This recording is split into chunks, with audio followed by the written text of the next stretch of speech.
Hello, everybody. And I want to start by saying happy Thanksgiving to all of my friends in the US. I know it's a special day for you and you're celebrating. So, even if you're celebrating, and I hope you're relaxing and enjoying your time, um, that is still fine. Today's session, as part of our free Bite-Sized Masterclass series, is going to be a lot of fun. So, welcome, welcome, welcome. And please make your comments and ask your questions at any point. And let me just put this on because today we're talking about breathing and diction exercises. It's going to be a lot of fun, trust me on that. So here it is. I'm going to put this one big for you, for all of you to see.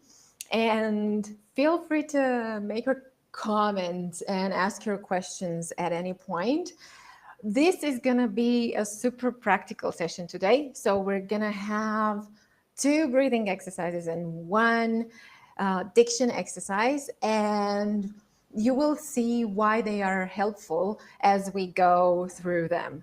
And by the way, these are great exercises for those of you who manage teams. These are awesome exercises to do with your teams as well because they're so fun. You can do them online, and especially right now, whenever you're trying to, give them a little break, have a little fun together. These are great exercises to do, and they benefit. They benefit you. They benefit them. They benefit everybody. So if you weren't here before, this is what we've done so far. So on Tuesday, we covered emotional intelligence and mindsetting. And yesterday, we talked about power poses and how body language influences our mindset.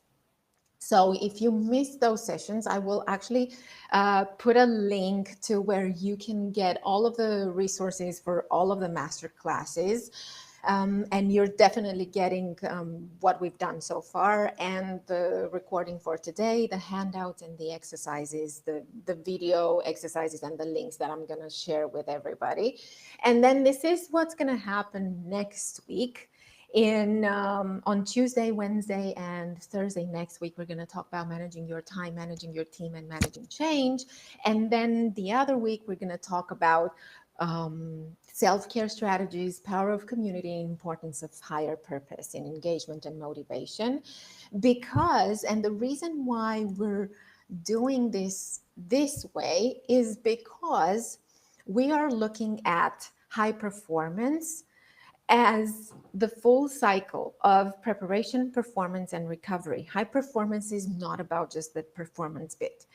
So this week, we are covering the preparation phase. And this is why we are talking about breathing and diction, because these are exercises that help us prepare before important conversations, important meetings, before pitching to clients, before you're having an important phone call or maybe a difficult conversation with somebody from your team, and not just from your team.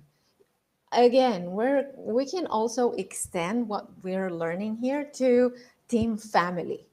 So this helps you communicate better, communicate with more impact, communicate your message better, and help other people understand what you're saying better.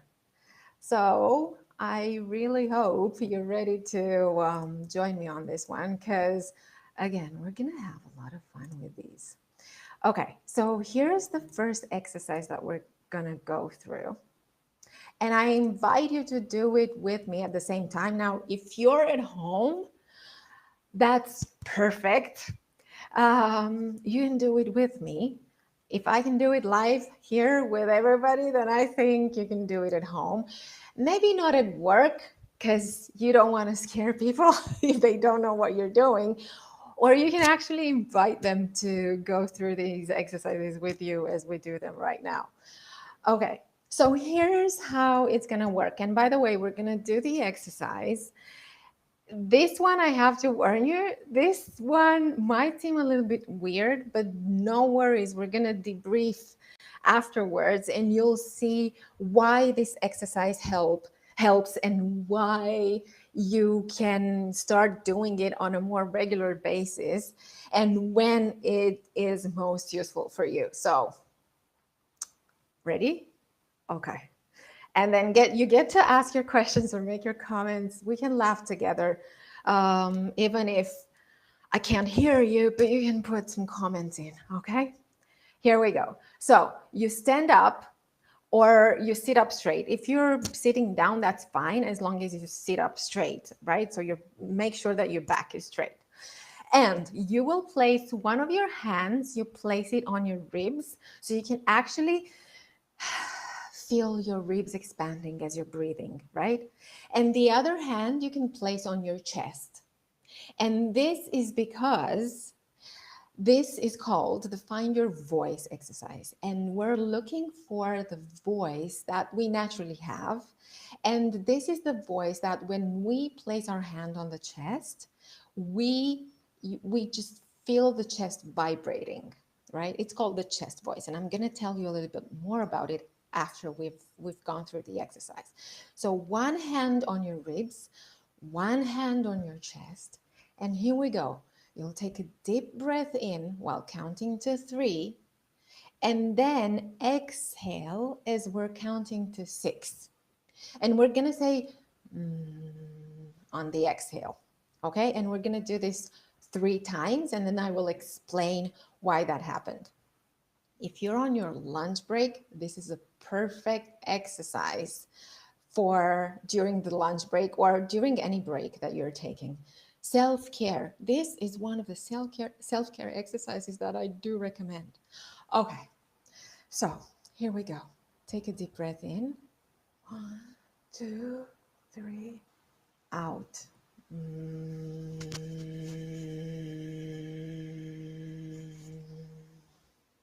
Okay, perfect. Let's do it once more. Okay, feel your ribs expanding as you inhale, and then as you exhale, say the feel the chest vibrating. Ready? Inhale. 1, 2, 3. Exhale.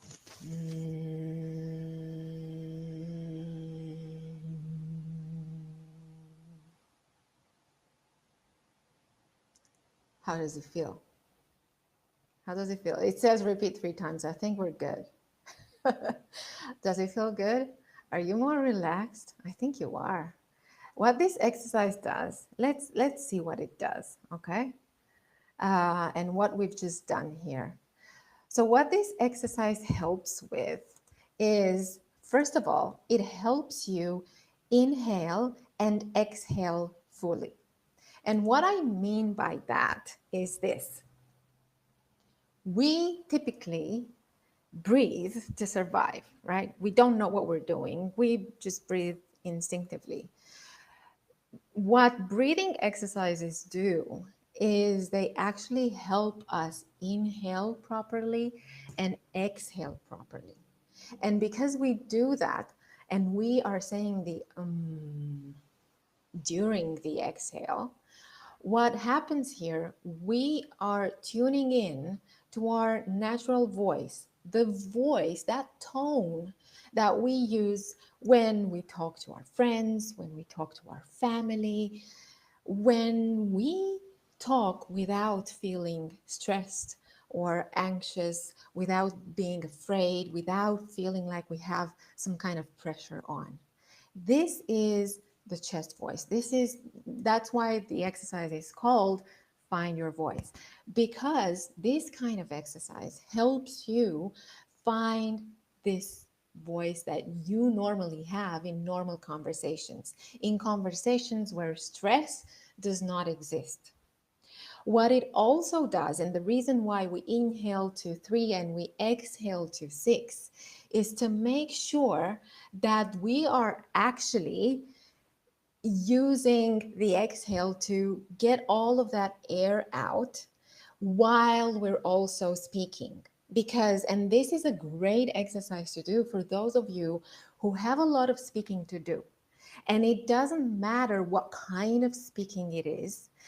It matters that you have to do it on a constant basis. So let's say you have a lot of virtual meetings, a lot of client presentations, a lot of team meetings. So you need to be persuasive. You need to use the voice over and over again to present. So this is a good exercise to do regularly so that you can actually improve your capacity to speak on your breath. Because what happens to us when we have the pressure of public speaking, which is, by the way, only a matter of exercise, and this is one of the exercises that helps, is we get that pressure, we get the adrenaline, and what happens is, here we go, we use the head voice. Did you hear this ever? What if I spoke to you for 30 minutes on this voice? From here, not from here. I'm telling you, you would probably put me on mute or leave. I don't know. You will just click your way out of the torture and the terror. So what this exercise that we just did does is it helps you speak on this voice. It's the voice that helps you speak on your breath, that helps you breathe properly, instead of this bottleneck voice that prevents us from breathing fully.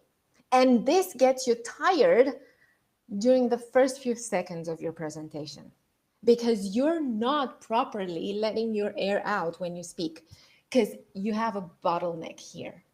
And this is why you're getting the high-pitched and squeaky voice. That's what happens because of the pressure, because of the stress, and because we forget how to breathe when we are in stressful situations, in stressful presentations, in a stressful communication environment. So do this exercise as much as you can. And by the way, you can do it as you walk, maybe without necessarily saying the or you can just a little bit lower volume. But it helps to do it as you're walking, and you might find that you will be inhaling up to 6 because you're moving. So you might be inhaling up to 6 and then you exhale down to 12. The whole point of it is for us to exhale double the amount of time that we're inhaling, just to make sure that we have the habit, we have this routine in place that helps us really exhale so that we can inhale again and speak again. So this is the first exercise, finding your voice, finding that natural voice, instead of this squeaky voice that's called the head voice. And by the way, this voice is the voice that we use when we're having an argument. Or this is the voice that we heard our parents talk to us on whenever they were not happy with something that we were doing as kids. And this, because it's the fight voice, this is the voice that people don't want to hear it. We block it. No matter what this voice is trying to say to me, I won't want to hear it because it reminds me of a time where, you know what, I was blamed for something on that tone of voice. And I don't want to hear what that voice has to say to me, no matter what. So this is why. Speak on before you go on an important meeting, important phone call, first find your voice. Do this exercise. And if you do it every day, it's even better. Now, I wish I got some comments telling me how this goes. And by the way, for those of you who have kids, these are awesome exercises for you to teach them and to do with them. They're fun, and they really teach them how to control that anxiety and that stress when they have to do a presentation at school, or when they are in an anxiety situation, right? This is such a great way to relax and also re-energize or reset. The next exercise that I invite you to do with me goes this way. So now that we found our voice, we're going to do it on, we know, we have our chest voice. So chest voice is you place your hand on your chest, you feel it vibrating, you know that's your voice. It doesn't vibrate, then it means you're talking from here, not from here. Okay, that's easy. Now, this one is called read on one breath exercise. And this is another great exercise to do, also with your team, but also at home, with your partner, with your kids, or alone. It doesn't really matter. So what we're going to do is I'm going to show you how it's done, and then you can grab a book or a magazine or anything. You can just open an internet browser and you can read from there with me if you want. I'm going to show you how it works. So I have this book with me. Oh, wait, you can't see me. Okay, so I hope you can see me now. So I have this book, which, by the way, I absolutely recommend. It's called If I Understood You, Would I Have This Look on My Face?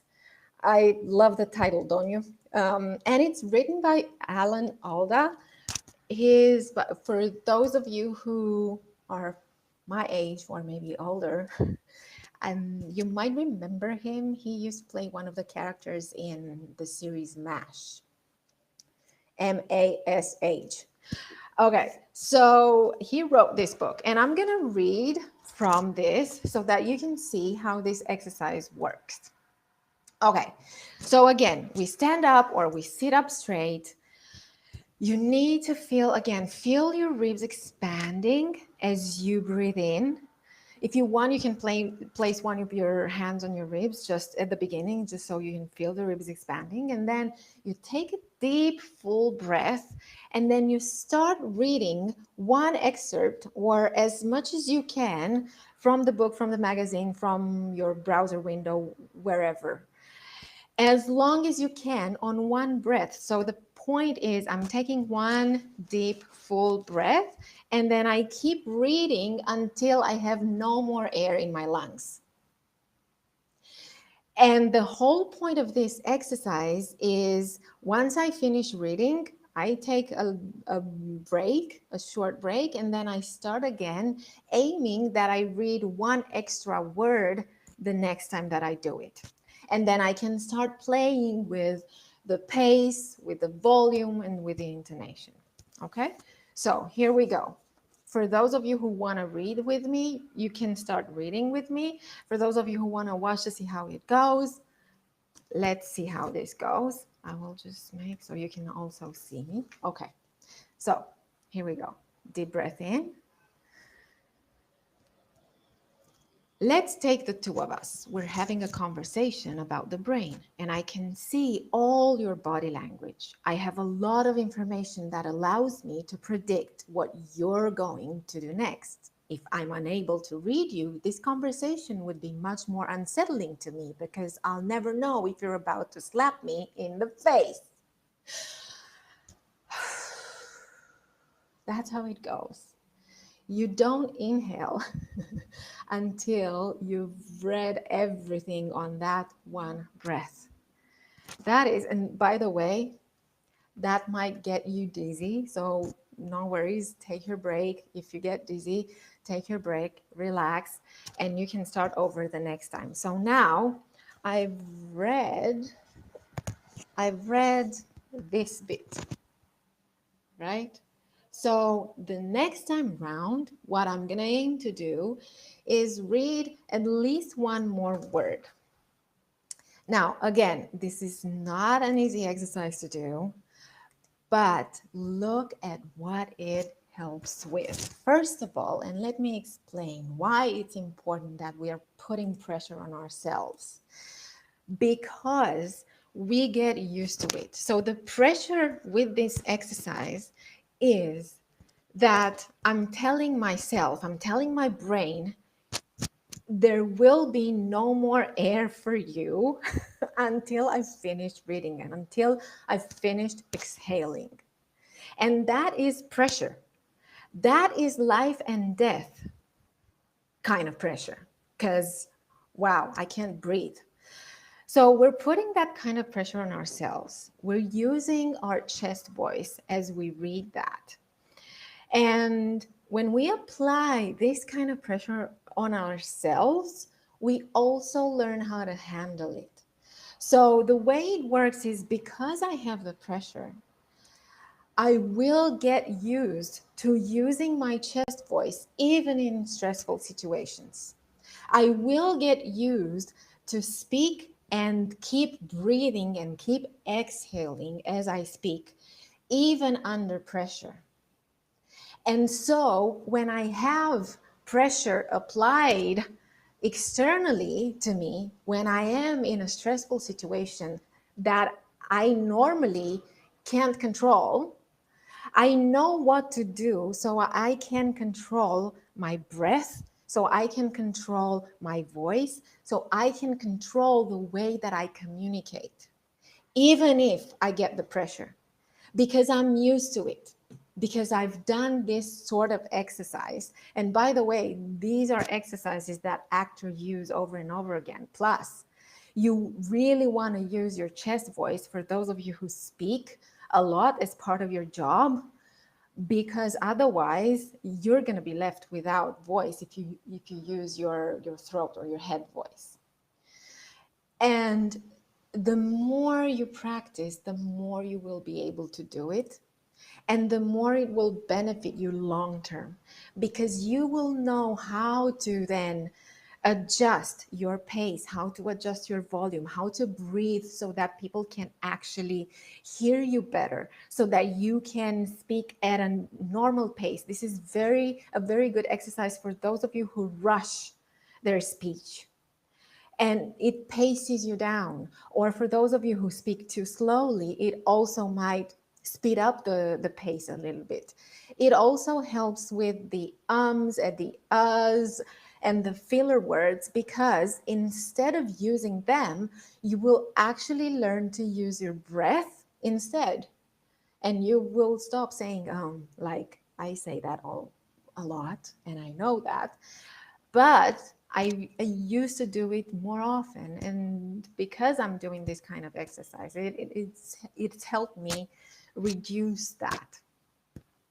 So I really recommend that before those important meetings, before those important communication situations, and especially when you have them only on the phone, when people can't see you, because that's when you need to use your voice to be more persuasive and to communicate better. Okay, so we've seen how we can find our voice, how we can continue practicing so we can learn how to breathe and speak at the same time without getting tired, without getting the squeaky voice, without using too many ums and ahs. Now, if you have a pencil anywhere near you, let me put the caption on. I have a caption for you and I didn't put it on. Okay, so if you have a pencil, I invite you to take it. Pencil or pen, but preferable pencil because it's not that thick. Okay, and this is fun. So here's how it goes. Again, we sit up or we stand up straight. Why we need to do that is because this helps us breathe better. When you're sitting up or standing up straight, you can actually inhale and exhale better. If you're like hunched like that, you can't breathe properly. So make sure that you stand up or sit up straight. Okay, are you ready for this? Good. So again, you will need to feel your ribs expanding when you breathe. Okay, we will take a deep breath, a deep full breath. And now we are adding the pencil. So what we're gonna do, we can use the same excerpt that we used for the breathing exercise, only that this time we're gonna do it with the pencil in our mouth. Like that. How about that? Okay. I'm gonna make myself bigger so you can actually see me, right? So this is how it looks. I know, try it with me, come on. For you, there's no risk. Okay, so the way it goes, you can read the same way that we read last time, right? So you choose an excerpt and start reading with a pencil in your mouth. And if you or people around you understand what you're saying, you're nailing it. Okay? This, all you need to do is learn how to hold the pencil in your mouth. And then what it helps you with, let me show you, is first of all, this is a great warm up for your face muscles. And especially in the morning when we just woke up, we haven't really talked to anyone yet, and we have an important meeting that we need to attend early in the morning, and we have that rusty voice after waking up and not really warming it up. It helps with the voice and it helps with warming up the face muscle so that we actually get to articulate better. And what also happens with this exercise, because you're doing this, see, you're smiling. It makes you smile. And what also happens, because the muscles are going to be used to this, then you stay that way after you've done the exercise. So this is a great exercise to also improve your mood, to also change perspective, also change your mindset. It will be funny because you're hearing yourself differently, and it's going to be funny. And by the way, if you do it with your team, just try and do it. Do a team meeting and you all use this exercise. It's going to be hilarious, I promise you. You don't have to do it for long. I think 2 minutes is going to be enough, but it really does wonders. And what it does is, used regularly, it also helps with diction. It also helps with eliminating the filler words and the ums and the uhs. It also helps with communicating with more impact. For instance, I know that there were some actors who were using this exercise before they went on stage. So, and even like long before they went on stage, ever since they went into the theater, they were talking to everyone they met by holding a pencil in their mouth up until they were supposed to go on stage. Because that way, when you really have to speak, then you will speak better because you can articulate words better. Again, and it does improve your capacity to communicate better and to let other people understand better what you want to communicate to them. Okay, so what will happen is I will definitely share the resources with you. So again, click the link in the description of this video and I will be sharing all the resources for today and for the previous 2 days. So the emotional intelligence, mind setting, power poses, and body language. And then let me remind you that we do a lot of learning and a lot of coaching and a lot of brainstorming and networking in the Lead for Legacy League. So if you want to know more about it, drop me a message. I'm happy to chat to you about that. And also, next week, we start our series of managing time. I'm going to put this on. Managing time, managing your team, and managing change. This is what we're gonna go through next week on Tuesday, Wednesday, and Thursday. We have identical sessions every day at either 12:30, which was this one, and another identical one at 5 p.m. Eastern Time. And on Tuesday, we start with managing your time. Okay, until then, have a wonderful Thursday. And again, happy Thanksgiving to everybody in the US. And thank you very much for being with me. Go on, practice your exercises, and have some fun.